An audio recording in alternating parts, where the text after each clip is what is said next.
Hey gang, so starting this one a little bit late because I was kept waiting around for him to post up the roadmap roundup, and then said, hey, maybe it'll be like last time when they just posted up a note on Spectrum, and here we are. So let's get this.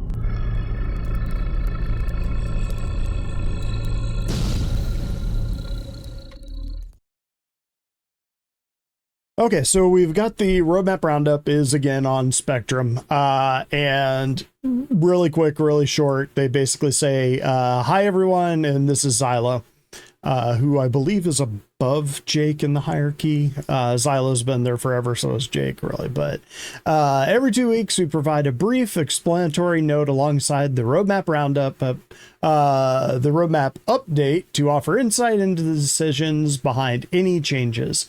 This week, there are no new updates or changes to report, but we recognize many of you are eager to hear how things are progressing as we approach major upcoming milestones. No kidding.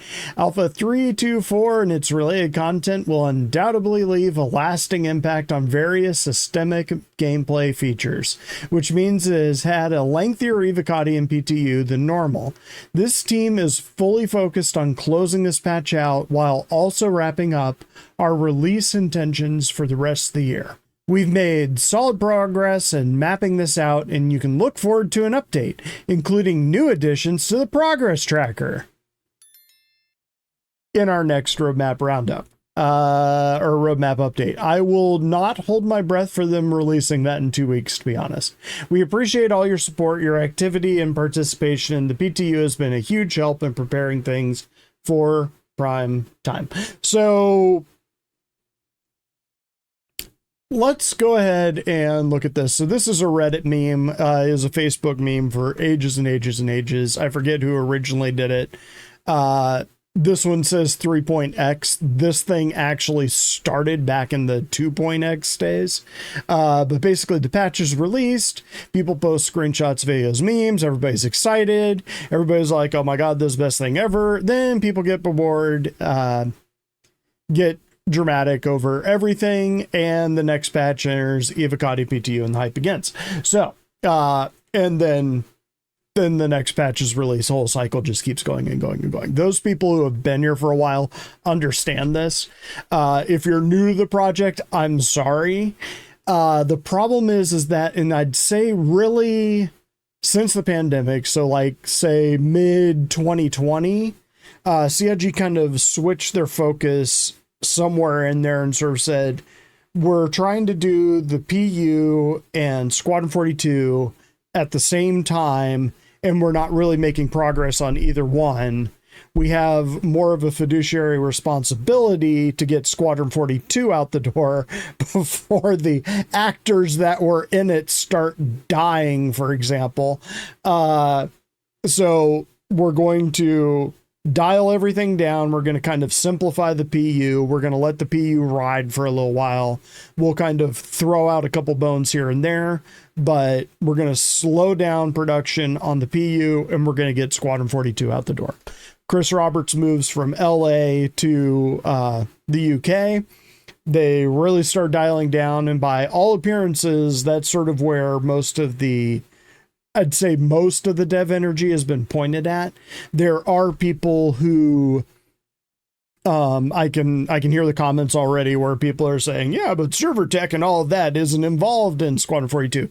You're partially correct, but the way that they hook those modules for server tech into the engine, those people that would do that hooking are very much involved in Squadron 42. So Squadron 42 is chewing up dev time that would allow the PU to progress.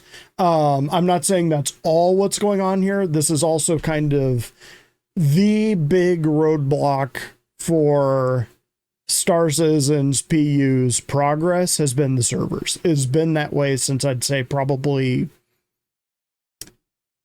3.0. Maybe before, but there was a certain point where the amount of content in Star Citizen combined with the number of players was too much for the servers to handle, and that's when you started getting NPCs standing on chairs and just holding still while you shot them. All of the issues have been, I wouldn't say all the issues, a lot of the bugs you would see, like desync, all that sort of stuff, would be related to the servers just choking to death. And they are now trying, they're just about, hopefully, fingers crossed, about to solve that with server meshing, or at least the first part of it.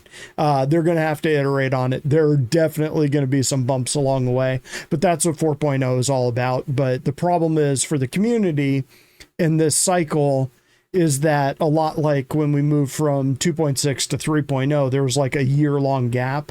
This time, the gap has been about 3 years. We've gotten patches in there and we've gotten some new content, but by and large, the servers are just choking to death. So the content we've been getting, like 323 is a perfect example. We got new stuff that was very cool, but the servers are so jacked up now that most of the loops are broken and unusable. So you log in, you're like, I'm going to do this today. Or for example, I have a whole D, but I was really looking forward to taking out the whole C, and kind of like what I'm going to do in 324 drops, provided things are working. I'll get into that in a second. My org, a couple guys in my org were going to pull the whole C and run it as a 3-person crew and just do whole C routes. But the problem is that the docking arm for the whole C, which for some reason is the central point of that loop, just works like 3% of the time, and there's no way to get around it. And if you don't load up your whole C, or if you can't get on your whole C and it's not loading, you lose all that money. So I have lost all of my money with the whole C probably 2 or 3 times because I'm dumb and I don't learn my lesson. But that makes me a lot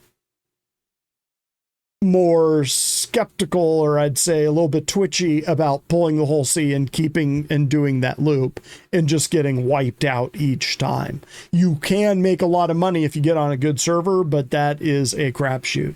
So that's happening on most of the loops. Like the only loop that's working on the regular is like bunkers, and you can only do the bunker mission so many times before you're like, that's boring. I mean, you can do mining and that sort of stuff, but again, with the servers, sometimes the rocks aren't spawning. Sometimes they're spawning, but you can't, because of desync, you can't actually read the rock or break the rock, or you'll be breaking the rock and it'll be going from in the green, in the green, in the green to exploding, just because there's a lag spike. Like you were overheating the rock for 3 minutes that the server could see, but you couldn't see that on your screen. All of a sudden, your screen catches up to what the server's seeing and it blows up and your prospector or mole is blown to crap. That was happening a lot. Like I just sort of said, screw it, I'll just go do mining for a little bit. But without turning this entire thing into a big rant, which I think I'm already like 6 minutes into it, let's just say there's been some problems the last couple patches. So this roadmap cycle that used to be, say every 3 months, has really kind of been 3 years now that people have kind of wanted to do things. They'll get all excited about the new patch. They'll get into the new patch. 3/4 of it will be broken. They'll kind of be like, well, that sucked. And then they start complaining about it. So the people getting into this stage that used to only be like a month have been kind of stuck in that for a year or more. So people are starting to get a little bit bitter and angry.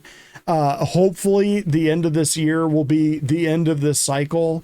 The servers will start humming thanks to server meshing. Squadron 42 will be out the door, so we won't have to worry about that. Well,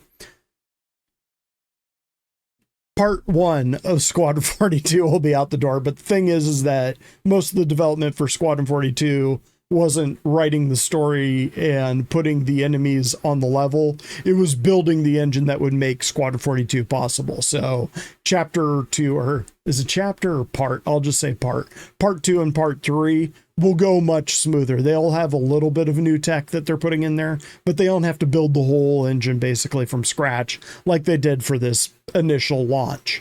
And hopefully that'll be happening. And I know I said December, I would assume if they were actually launching for the holiday season like I thought they were going to, they would have had to start the hype machine probably a month, 2 months ago.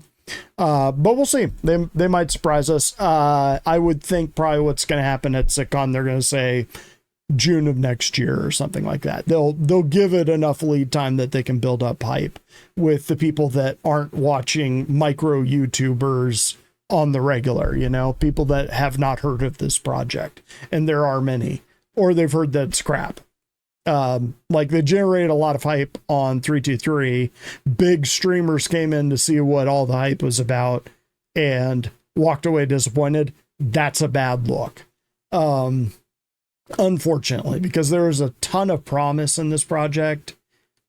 It's just a little ways down the road. So not a good time to drag new people onto this project. If you've been here for a while, and at a guess, most of you have been, for the newbies out there, I'm sorry you picked a weird time to join, but hopefully in the next year, which I know is a meme on its own, things will start looking up, especially with Squadron 42 releasing and the server stuff coming along.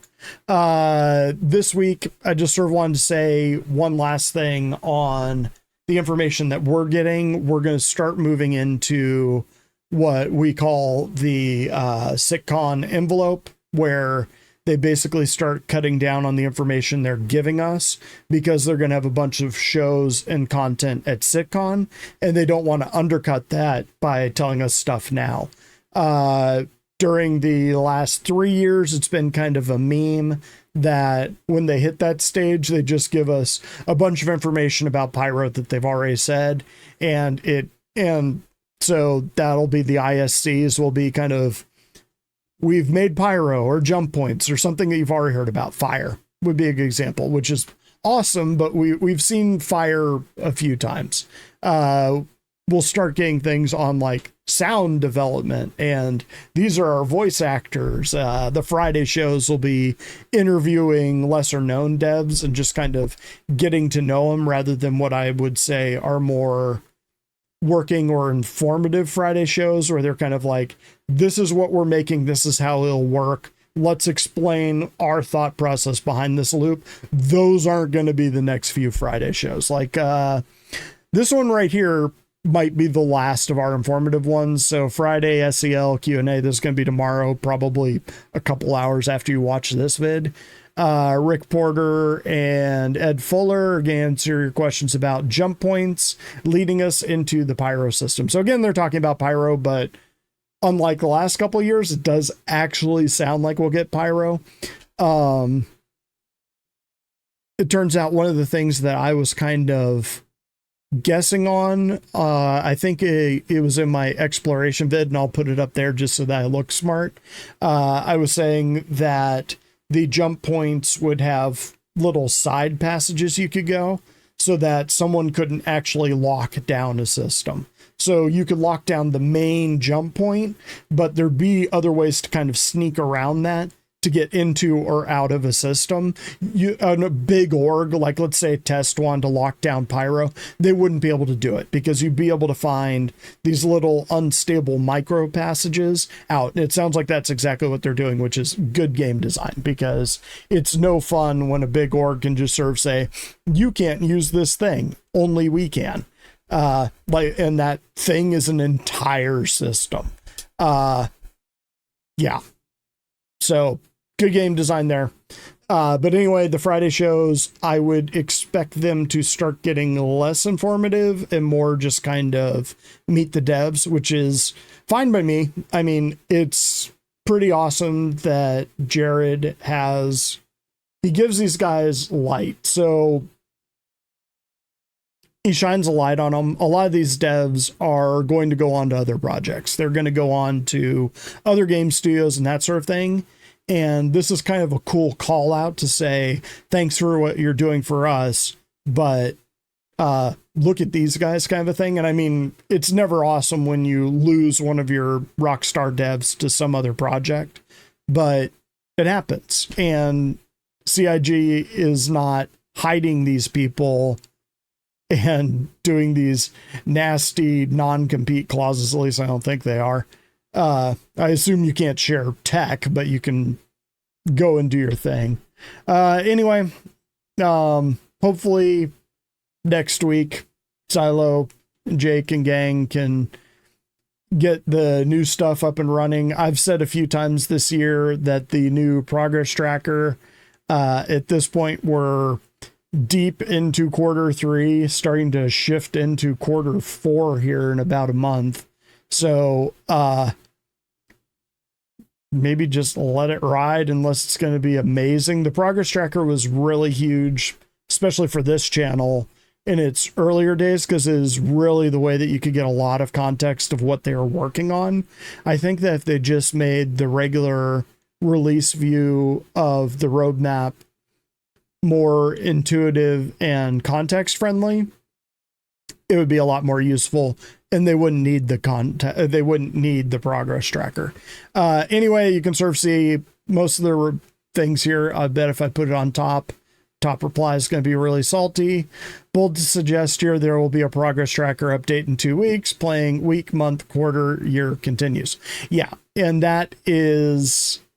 Xylo says, felt confident enough to do so because we nearly published today. Made the decision to seek a few clarifications. We're eager to update, though, and see no reason why the next publish isn't doable. So it sounds like we're going to actually get the progress tracker in this particular show on this particular channel. We'll kind of get back to exploring those things in detail. So you can look forward to that. And gang, without talking your ear off here, yeah, that's all I got for now. Let me know any questions you might have on development, Star Citizen, or if you just want to shoot the shit, hit me up down below. Thanks for watching. Catch you next time.